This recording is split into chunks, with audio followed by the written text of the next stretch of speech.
الحمدللہ وقفا والسلام علی حبیبہ عبادہ الذین اصطفیٰ اما بعد اعوذ باللہ من الشیطان الرجیم بسم اللہ الرحمن الرحیم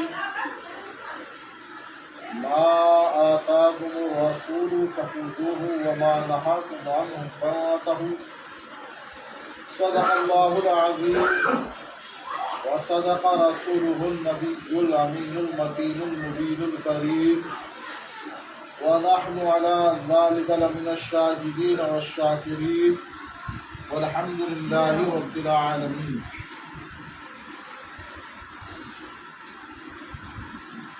مسلمان بھائیوں، مذہب حق کے فدائیوں، میرے دوستوں، بزرگوں، اسلام کی خواتین، باعزت پردہ نشین ماں اور بہنوں، ابھی خطبے کے بعد اس آیت کریمہ کی تلاوت کرنے کا شرف حاصل کیا.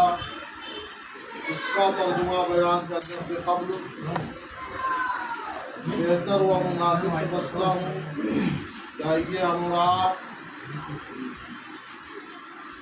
مصطفیٰ اس کے چہرے کو قرآن میں دیکھا تو والضحیٰ کہا. وہ مصطفیٰ اس کی زلفوں کو قرآن میں دیکھا تو واللیل اذا سجا کہا.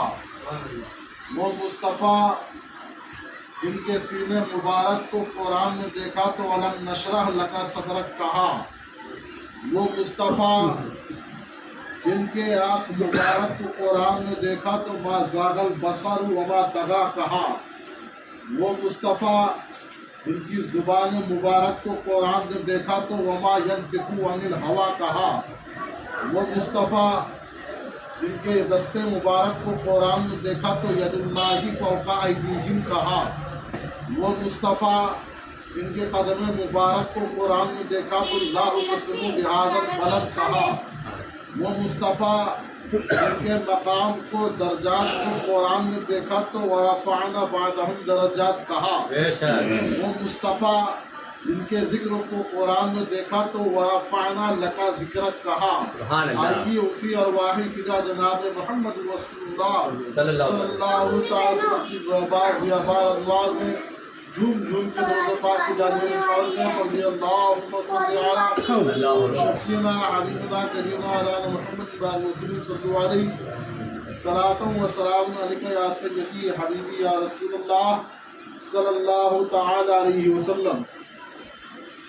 آپ نے ایک بہترین تقریر ہمارے بزرگ مولوی سعید صاحب سے سماعت فرمائی اور ہمارے مخلص دوست جناب ربانی اور زاہد صاحب سے بہترین نعت و منقبت سماعت فرمائی. اور آپ جو ہے اپنے ماتھے کی نگاہوں سے صوفی راحت حسین صاحب کے چہرے کی زیارت فرما رہے ہیں. اور ان کا ذکر الصالحین تنزل الرحمہ و نبی العبادہ، بزرگان دین کا ذکر کرنا رحمت ہے اور نبی کا ذکر کرنا عبادت ہے. سبحان اللہ سبحان اللہ. تو ہمارے جو عامر بھائی ہیں وہ کوئی نبی نہیں بلکہ نبیوں کے امام کی بارگاہ میں جا رہے ہیں. جی ہم عمرہ کرنے جاتے ہیں تو جیسے ہی میقات پر پہنچتے ہیں سارے لباس اتار دیے جاتے ہیں، صرف 2 چادروں میں لپیٹ دیے جاتے ہیں اور یہ کہتے ہوئے نظر آتے ہیں لبیک اللہم لبیک اللہم لبیک لا شریک لک لبیک ان الحمد والنعمت لک والملک لا شریک لک.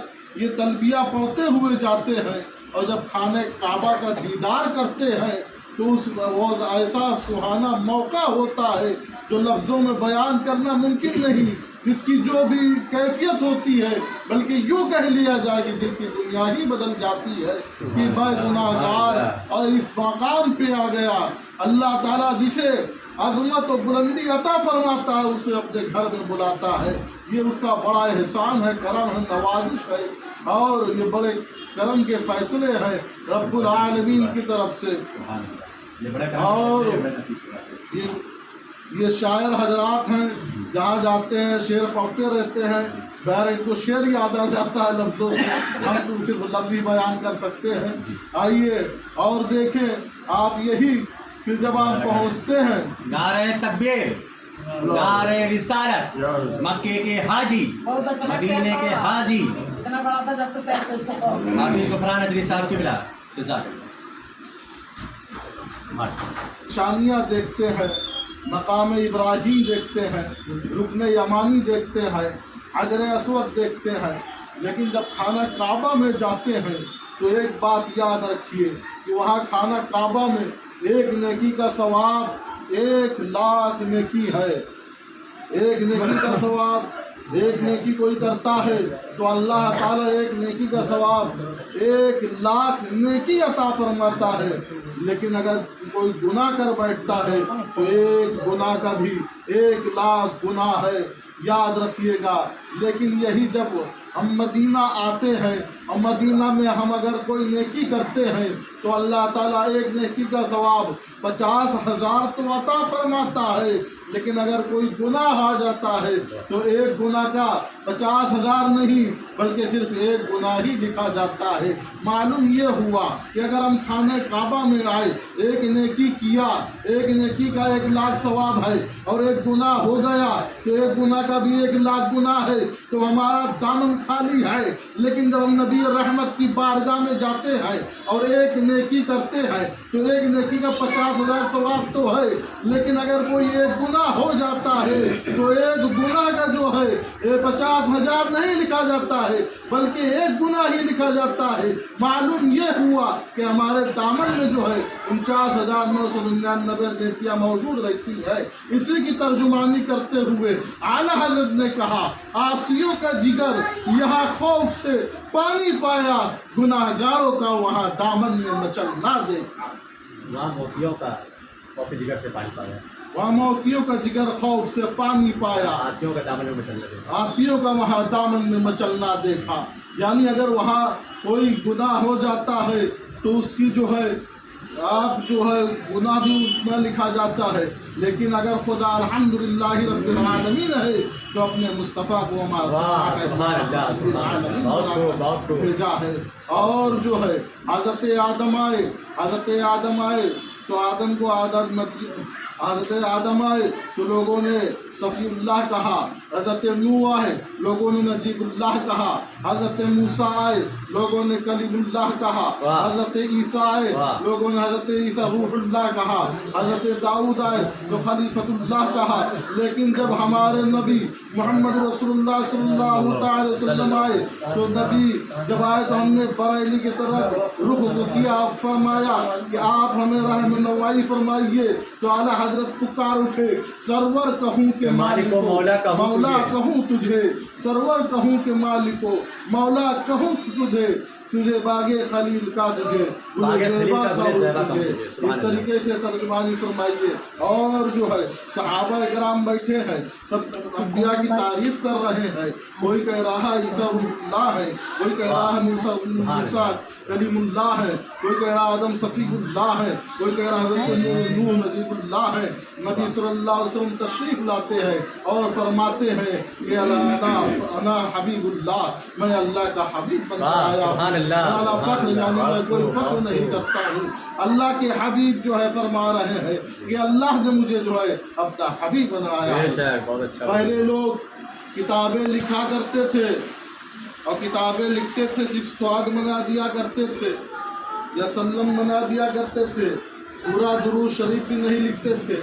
لیکن جب اعلیٰ حضرت نے کتابیں لکھی ہے، کہا تمہاری ساری باتیں اس میں لکھی جاتی ہیں، اس میں تمہارا بخل نظر آتا ہے کہ صلی اللہ تعالی علیہ وسلم نہیں لکھتے ہو، لہٰذا جو ہے اس میں تمہارا بخل نظر آتا ہے. اور آج جب بھی کتاب لکھتے تھے پورا صلی اللہ تعالی علیہ وسلم لکھا کرتے تھے.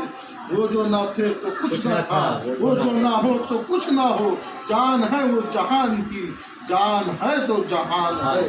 اور دیکھیں یہی نبی اکرم صلی اللہ تعالی علیہ وسلم ہے. ایک باغ میں بیٹھے ہوئے ہیں, تشریف فرما ہے, حضرت موسیٰ اشعری اس کے راوی ہیں. آپ فرماتے ہیں ایک صحابی رسول آئے, دستک دی, نبی نے ارشاد فرمایا افتح لہ باب وبشرہ بالجنہ, آنے والے کے لیے دروازہ کھول دیا جائے اور جو ہے جنت کی بشارت دے دی جائے.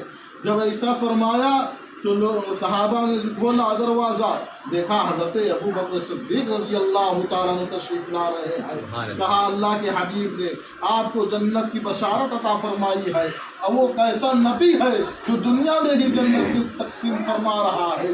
اللہ اللہ. پھر بیٹھے ہوئے ہیں, پھر دستک ہوتی ہے, دوسرے صحابی رسول آتے ہیں, نبی ارشاد فرماتے ہیں افتح لہ باب وبشرہ بالجنہ. دوسرے جو صحابی رسول آئے ہیں ان کے لیے بھی دروازہ کھول دیا جائے اور جنت کی بشارت عطا کی جائے. دوسرے صحابی رسول جو آتے ہیں, آگے والے کون ہیں؟ حضرت عمر فاروق اعظم رضی اللہ تعالیٰ عنہ ہے. اسی طریقے سے پھر بیٹھے ہیں اور بیٹھے بیٹھے پھر دستک ہوتی ہے, نبی ارشاد فرماتے ہیں افتح لہ باب وبشرہ بالجنہ, آنے والے کے لیے دروازہ کھول دیا جائے اور جو ہے وبشرہ بالجنہ یعنی جو ہے ان کو بھی جنت کی بشارت دے دی جائے. تو فرمایا تیسرے کون ہے آنے والے, دیکھتے ہیں تو حضرت عثمان غنی رضی اللہ تعالیٰ عنہ, جہاں بانی عطا کر دے, بھری جنت ہبا کر دے, نبی مختار کل ہے جس کو جو چاہے عطا کر دے. نعرہ تکبیر, نعرہ رسالت. مکے کے حاجی, مدینے کے حاجی جناب عامر صاحب زندہ باد. ہم جب جاتے ہیں طواف کرتے ہیں, مقام ابراہیم پہ جو ہے نماز پڑھتے ہیں, حجر اسود کا بوسہ لیتے ہیں, رکن یمانی سے حجر اسود تک ربنا آتنا فی الدنیا حسنۃ وفی الآخرۃ حسنۃ وقنا عذاب النار پڑھتے ہیں, صفا مروہ کی سعی کرتے ہیں, حج کراتے ہیں. اتنی ساری چیزیں کرنے کے بعد جب عمرہ ہمارا ادا ہو جاتا ہے, لیکن گارنٹی یہ نہیں قبول ہوا ہے کہ نہیں ہوا ہے. لیکن جب یہی حاجی, یہی عمرہ کرنے والا جب نبی کی بارگاہ میں جاتا ہے تو نبی کی حدیث ہے, نبی ارشاد فرماتے ہیں قال النبی صلی اللہ تعالی علیہ وسلم من زار قبری وجبت لہ شفاعتی, جو میری قبر پر آتا ہے اس پر میری شفاعت واجب ہو جاتی ہے. یعنی وہ جو ہے نبی اس کی شفاعت فرمائیں گے. نفسی نفسی کا ہوگا قیامت میں شور, جب کسی پر کسی کا چلے گا نہ زور, ان کے ہاتھوں میں ہوگی شفاعت کی ڈور. کاش محشر میں جب ان کی آمد ہو بھیجے سب ان کی شوقت پہ. لاکھوں سلام و علینا البلاغ. السلام علیکم.